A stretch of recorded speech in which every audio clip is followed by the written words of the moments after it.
Sir, వయసు పైబడ్డ కన్న తల్లి కళ్ళ ముందు చనిపోతూ ఉంటే కాలధర్మమని ఏమీ చేయలేక కన్నీళ్లు పెట్టుకుంటాం. అలాంటి కన్న తల్లులు ఎందరినో కన్న భరతమాత లంచమనే మహమ్మారి సోకి అకాల మరణంతో అర్ధాంతరంగా చనిపోతూ ఉంటే చూస్తూ ఇలా ఊరుకోమంటారు sir. India is the greatest country. ఒక ఇండియా 250 సింగపూర్తో సమానం. ఒక ఇండియా 8 జపాన్లతో సమానం. ఇండియా జనాభా 102 కోట్లు. అమెరికా జనాభా 28 కోట్లు.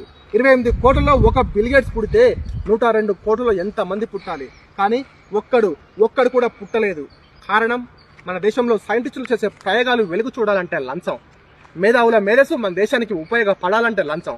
అందుకే సార్ భవిష్యత్ బిల్ గేట్స్ మన దేశాన్ని వదిలి పరాదేశం వలసపోతున్నారు, అక్కడ రాణిస్తున్నారు.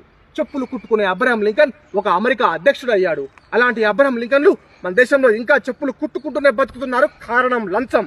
మన దేశంలో అడుగడుగున లంచం. మున్సిపాలిటీ నీళ్లు రావడానికి లంచం, ఇల్లు కట్టడానికి లంచం, కరెంట్ ఇవ్వడానికి లంచం, ఆ కరెంట్ తీయకుండా ఉండడానికి లంచం, రేషన్ కార్డుకు లంచం, రేషన్ తీసుకోవడానికి లంచం, రైతులకు రుణాలు ఇవ్వాలంటే లంచం, ఆ రుణాలు కట్టలేని పరిస్థితుల్లో ఆస్తులు నింపుకోవాలంటే లంచం, హాస్పిటల్లో బెడ్కు లంచం, తినే బెడ్కు లంచం, ఆడపడుచు ఆపరేషన్ లేకుండా సుఖంగా ప్రసవించాలంటే లంచం, బర్త్ సర్టిఫికేట్ లంచం, డెత్ సర్టిఫికేట్ లంచం, మనిషి పుట్టిన దగ్గర నుంచి చచ్చేదాకా లంచం లంచం లంచం. అగ్గి పెట్టెల దగ్గర నుంచి రైలు పెట్టెల దాకా అవినీతి నడుస్తూ ఉంటే బతుకు రైలు ఏ